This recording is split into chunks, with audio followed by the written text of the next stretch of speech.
একমাত্র ফল যেটা বাজার থেকে কিনে নয় আমরা কুড়িয়ে খাই সেটা হলো তাল।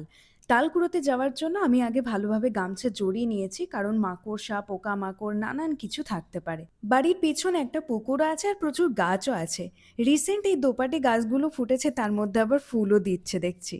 আগে আমাদের এই পুকুর ঘাটটা ভালোই ছিল, কিন্তু যবে থেকে বাড়িটা তৈরি হয়েছে তবে থেকে ওই ইট পাথরগুলো ফেলে রেখে একদম অবস্থা খারাপ হয়ে গিয়েছে।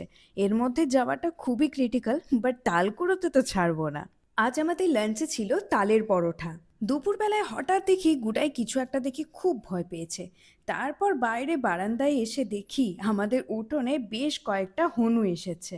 অনেকক্ষণ ধরেই ওরা আমাদের বাড়িতে ঘোরাঘুরি করছিল এবং জলও খেলো।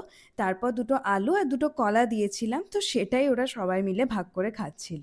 সত্যি বলতে হনুমানকে খুব ভয় পাই, সেই জন্য ঘরের ভিতর থেকেই ভিডিও করছিলাম, বাইরে একদমই বেরোয়নি।